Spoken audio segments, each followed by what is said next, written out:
It's a beautiful Friday morning in the city of Lagos, Southwest Nigeria. My name is Damilola Ogunshaki. Let's go straight to the front pages of the dailies. I'm starting with Vanguard. Vanguard is leading with education with tears. Hardship creating more indigent students as students are 10 class hungry. Students dropping out will exacerbate insecurity. That's according to ASU and NAPTAN. Situation pathetic, that's according to NAS. A federal government says we are taking steps to make life better. You can see that on page 5 and on page 7. AFCON Semis, Ojougboh, 4 others die watching Super Eagles and Bafana Bafana match. NLC, TUC issue 14-day nationwide strike notice to federal government. You can see that on page 4. And here there's a statement from Owe Lakenfa. It says, how can ECOWAS pledge to support the subversive Resort government in Senegal that has no regard for democratic cultures, the will of the people, and their human rights. Stories above the banner on page 20, we have Ojougboh. 16 parties notify INEC of primary elections. Protest. Federal government mulls of food import if hunger persists. Others release of 102,000 metric tons of rice and maize. Threatens them orders of foodstuff. Lastly, on the front page of Vanguard on page 19, Port Harcourt refinery to begin operations as Shell supplies 475,000 barrels of oil. You can see that on page 19. Now the Guardian. Guardian is leading with road to AFCON final. How Super Eagles defied odds Dow to qualify for 10 billion naira prize. You can see that on the pages 4 and 5. On page 3, government orders relief of 102,000 metric tons of rice and maize. Women farmers deny receiving 15 trillion naira agri intervention. ECOWAS foreign ministers meet to resolve Senegal, Burkina Faso, Mali and Niger crisis. You can see that on news page 3. Treasurer gives the federal government 14 days to address hardship and hunger. You can see that on page 6. Reps to tighten defamation laws amid Gbajabiamila's 3 billion naira COVID fund allegation. National Awards Constitution review to allow state determine minimum wage. Deal with insecurity urgently. Go on, CSN tell Tinubu. You can see that on page 7 of the Guardian newspaper. Now the Punch. Punch is leading with 14-day strike notice. Federal government labor differ on aborted peace deal. Be patient, Nigeria cannot afford strike this time. Minister begs Labour, seeks cooperation. Hunger insecurity wrecking Nigeria, NLC TUC lament, says a 14-day notice begins today. Now, there are 3 pictures here with a rider that says Tinubu plans 2,000 houses. Tinubu plans 2,000 houses in 12 states by December. Motorists seek extension of Lagos-Ibadan Expressway street lights. Federal government multi-choice agreed to $37 million tax settlement. You can see that on page 21. Stories above the banner. Foreign airlines fear $200 million loss over naira depreciation. You can see that on page 22 of the Punch newspaper. Now the Nation. Nation is leading with food crisis, hardship. Federal government states launch emergency action. Tinubu directs release of 102 metric tons of assorted items. As we stand with Nigerians, Abbas pledges. You can see that on page 4. Investors buy into Nigeria's economic reform. Why social media should be regulated. You can see the stories on pages 4, 3, and 7 of the Nation newspaper.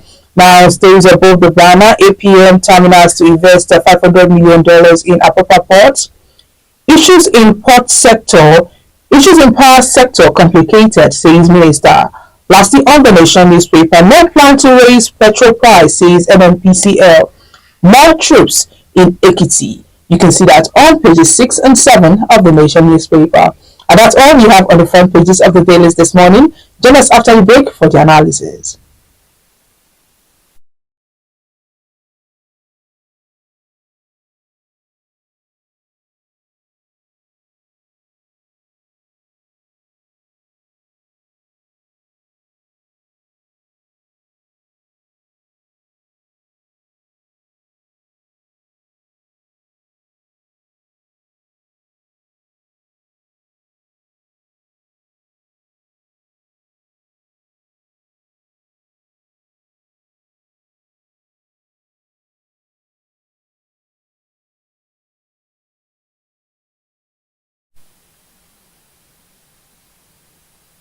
Welcome back. If you're just joining us, this is Today News on Vanguard Live. My name is Damola Ogunshaki.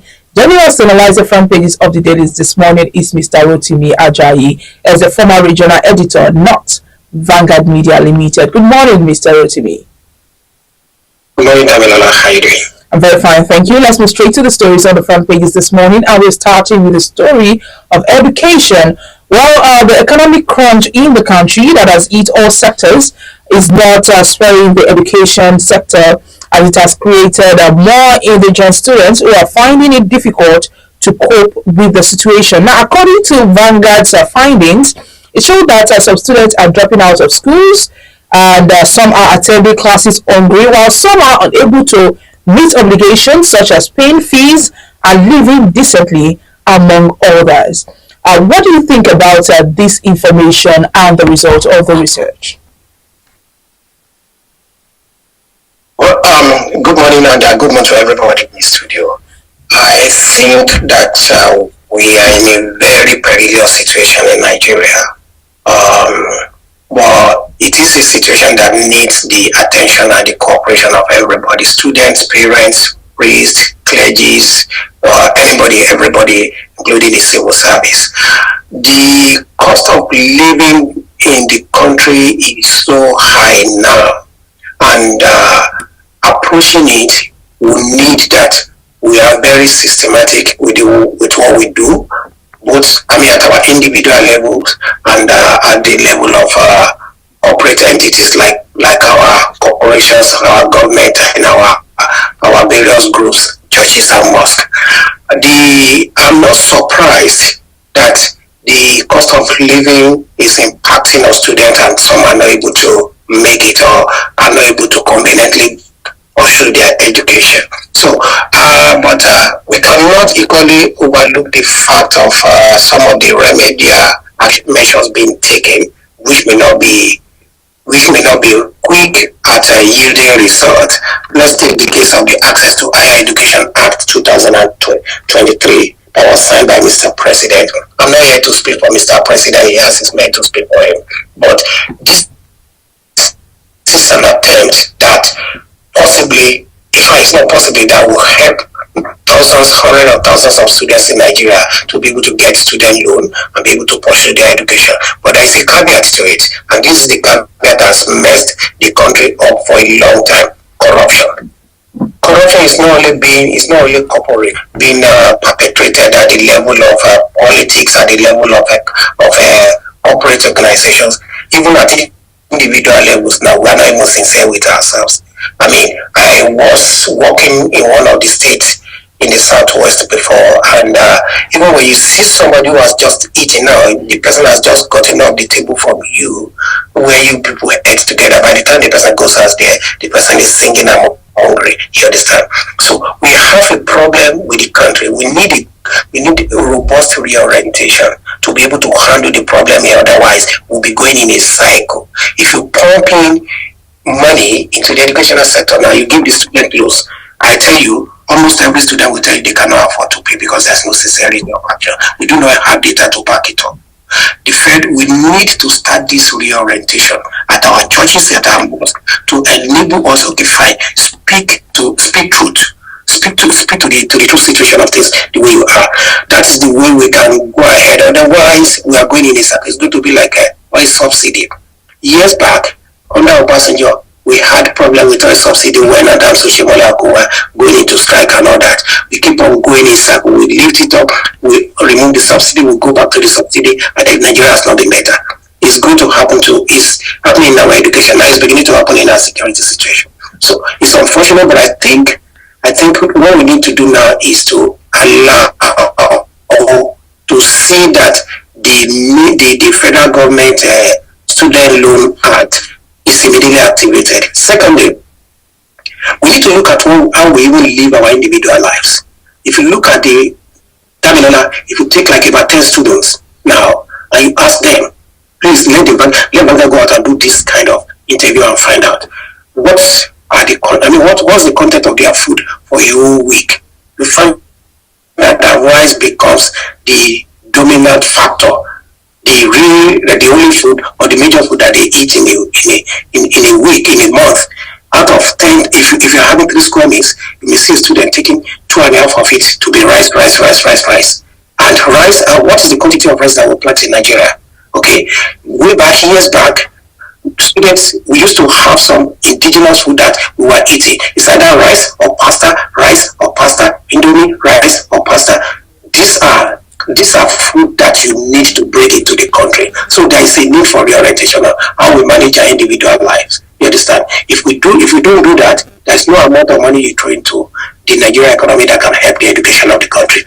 Third one, when you look at the university venture, the higher institutions that say we have ventures and everything, how much of productive products, commercial marketable products are they actually bringing in? If it's not pure water or what you call it, bottled water, it's going to be bread. You understand?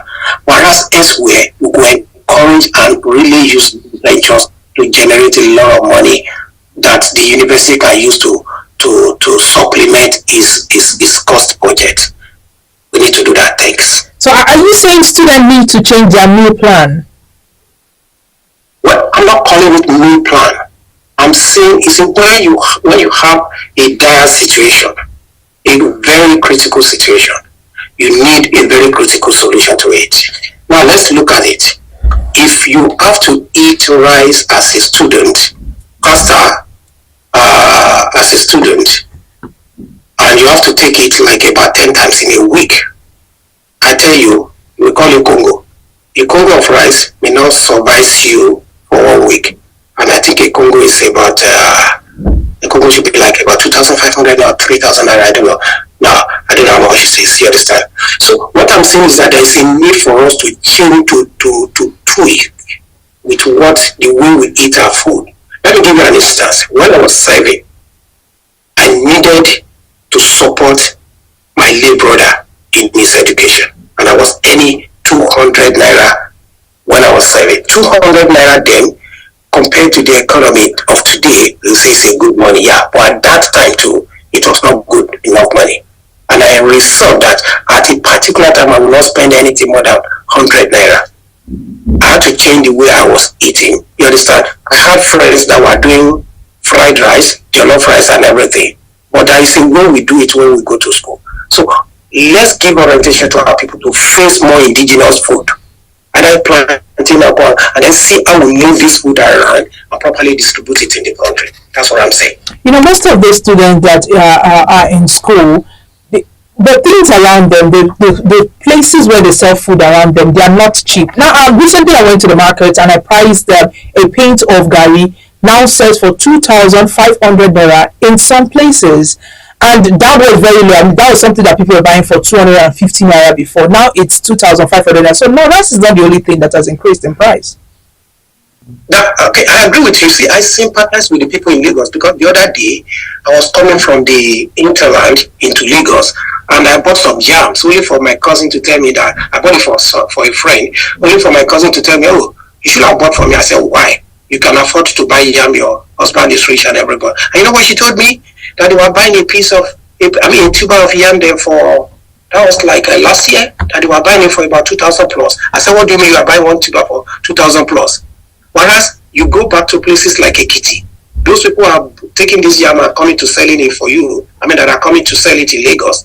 They get the yam as cheap as 600, 700 in Ekiti and bring it to Lagos for 2,500 where they blame transportation. You understand? But right now, we can begin to see how we affect the greedy nature of our marketers. Let's take Gari. You understand? A Congo of Gari in a place like Owo, Akure, and Co, where they pack this Gari, Emas, and bring it to Lagos. You understand? It doesn't sell as high as 2,500 naira. This is part of the greed that I'm talking about. It's unfortunate we clean ourselves. At the end of the day, we blame it on government. We blame the same government during Obasanjo, Nigeria, Jaga. We blame the same government under, we didn't have much of time to blame Yaradua. We blame government under Jonathan. We blame government under Buhari. We are blaming government under Tinubu. And yet, we are not taking individual measures to correct the situation. How long are we going to go in this cycle? Government has its own fault. I agree totally. You understand? They are not being supervisory enough. They are not monitoring the system enough. And they are not coming out. Policies are there in Nigeria. that could make Nigeria to be great, but we are not supervising enough. Why? Because the civil servants that you go to hand it over to, they are actually at the center of the corruption that we are talking about in Nigeria. Civil servants have exotic houses everywhere in the country. You understand? And they don't know how they say their money is not enough. When we are agitating, all of a sudden, workers, look at what you just told me earlier, NUC, TUC, they are going on strike. We'll talk about that later. So what I'm saying, I agree with you totally. Food is expensive in a place like Lagos. Food has to be brought into Lagos. You understand? Even if that cost that you are talking about, if it's going to be high, it should not be that extra. I mean, exorbitantly high for students not to be able to take it. Look at what Unilag said they were doing. They were helping in feeding some of the students, which is a good thing. You understand? Many of our universities have to do that. All those mega churches that you have along the Ibadan Road, what are they doing at this moment? They tell you to come to their redemption camp, go to their Shiloh, go to everywhere. You understand? This is the time we need to see the impact of churches. And yet, they are suddenly, lamentably quiet. They're helping Nigerians at this moment. All right, we're still talking about the high cost of things in Nigeria. But federal government yesterday said that they are considering importation of food as a critical option on the table to halt the high cost of items in the country. What do you think about this? Do you think this will help a little because of all that data? The 102,000 metric tons of rice and maize should be released from the National Grain Reserve. Damilola, if I ask you, if you want to take, you see, when people talk about poverty index, we have categories of poverty. We have relative poverty, and then we have extreme poverty. You understand? You see, poverty, I am a poor man, you are a poor person, because you may not be able to do certain things that you really need compared to somebody who is wealthier than you. You understand? That is relative. Now the extreme one is inability to even sustain or meet your basic need every day. A lot of Nigerians are there. But ask today, what is the data? How many Nigerians are actually really, truly poor? You understand? We can't get it. Now, so if you talk about the level of hunger, which is part of the necessity of life, how do we meet it up? When we release this rice, how is it going to get to somebody who really needs it in Okokomaiko, or somebody who needs it in Botako, or somebody who needs it in Okemesi, in Ekiti, or somebody who needs it in Yala, in Kogi? You understand? See, it's good. What federal government is doing is a good effort, but beyond just bringing it down, putting it into the system, and we need to actually be hard on ourselves. And what do we do? How do we ensure that what we bring in gets to the people? Look at the case of that lady, Edu. You understand? Social Intervention Fund. It was meant to help those who are critically needy. What are we having? We have, all of a sudden, we have big men who are now parading themselves as consultants, and they are getting money from it. You understand? I can bet you not many Nigerians who are really critically needy are able to get that money. So we need to ensure that we deliver goods to those who are the target of whatever plans that we are doing. They can bring in the food, but then how will it affect Lagos? You understand? How will it affect your state in Ibadan? Okay? How will it affect Kogi, maybe in Lokoja or outside Lokoja? So there is a need for us to ensure that we begin to sit down now. If government says they want to do something, please let us ensure that it is done properly and it gets to those that are meant to benefit it. Yeah, but the main question is, what's the government preventing? What's the government doing to prevent these things from happening? Because right now, the government, they've told Nigerians that they should be patriotic and they should desist from ordering food. And ordinary Nigerians or the poor Nigerians can't order food because right now they are the ones lamenting that there's no food. Who are the government? You, me, our people individually at home. Okay? Your sister that is working in the Ministry of Social Intervention, my my brother that is working in the Ministry of Agriculture, and government comes out with a program that, okay, fine, this year we want to ensure that we increase the number of farmers that are planting rice. All my brother is thinking about is, okay, if this money gets released, I can be able to maybe get some 5 million naira or something of the money, and I'm going to buy some Mercedes Benz or buy some things that I threw the money out to China. So when they talk about patriotism, it is not that they are not, I mean, it's not an empty patriotism. Believe me, patriotism is lacking in Nigeria. Okay? I mean, I've been in the system and I know the system. It is unfortunate the effect is getting on us. Some of us have been talking for years that the civil service is killing Nigeria. Civil service is killing Nigeria. Our civil servants are the worst characters that we have. And yet they have a way of asking it. Okay? In this instance, when they were distributing food, neither is Sanwo-Olu or Adeleke in Osun, you understand? We are going to hand the food down the system, and that's where we have problem. We need to talk to ourselves. We need to reorientate our mentality, our culture. 24 hours is a day. In that 24 hours, unless you have problem, you are going to sleep for about 8 or about between 6 and 10 hours of the day, and then it becomes an issue. We need to give attention to our people. It's unfortunate, Damilola, but that's a fact that we need to face. Yeah, so talking about civil servants, the Nigerian Labour Congress, NLC, and TUC, they've issued a 14-day nationwide strike notice to the federal government, and the ground of the 16-point agreement between them and the federal government on October 2nd, 2023. Now, one of the agreements is that they should focus on addressing the massive suffering and the general harsh socio-economic consequences of the ill conceived. So this 14-day ultimatum that the Labour is giving the federal government, do you think this will help the economy in any way? I don't think it will help the economy. Believe me, I do not think it will help the economy in any way. Look at one of the points that they are raising, address the suffering of the Nigerian people. That is a very fluid statement to be made by Labour Congress or whoever they are. You understand? Yeah. Nigerian economy has been suffering for a long time. Let's take Nigerian Labour. I mean, TUC, they represent Nigerian workers, not civil servants.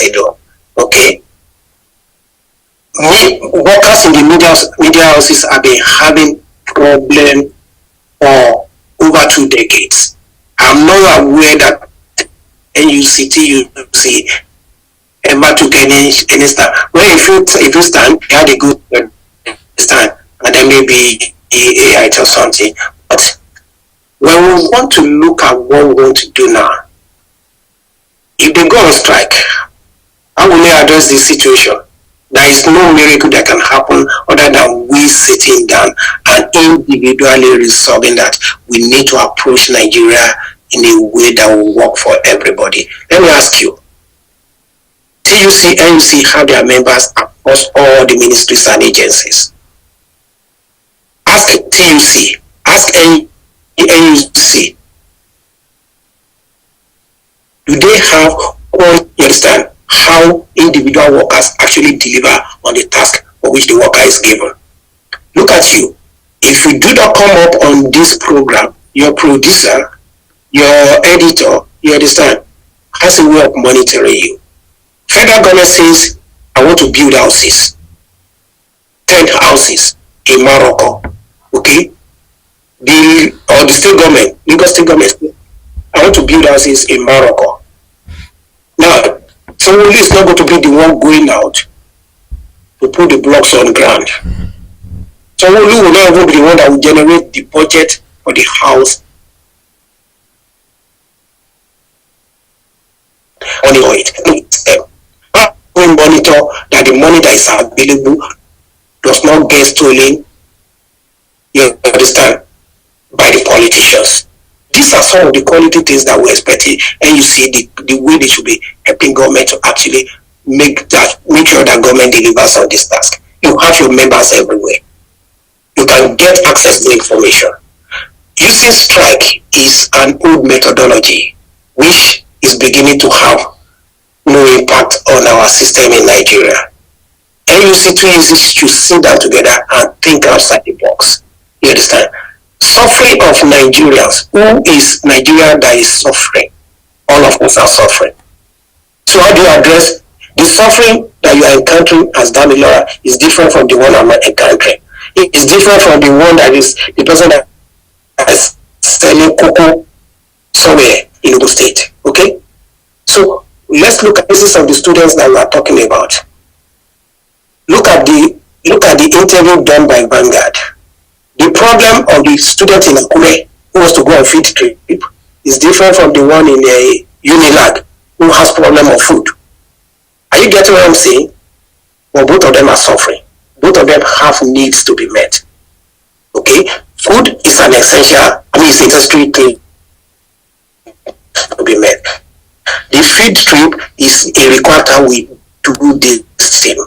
Maybe I don't even see how we can go about this one if we begin to task our state governments to do more, our local governments to do more. Okay, maybe things will get better, but the strike will not help the system. But do you really think the government believe that Nigerians are suffering? Because according to them, Nigerians still enjoy the lowest cost of living in Africa.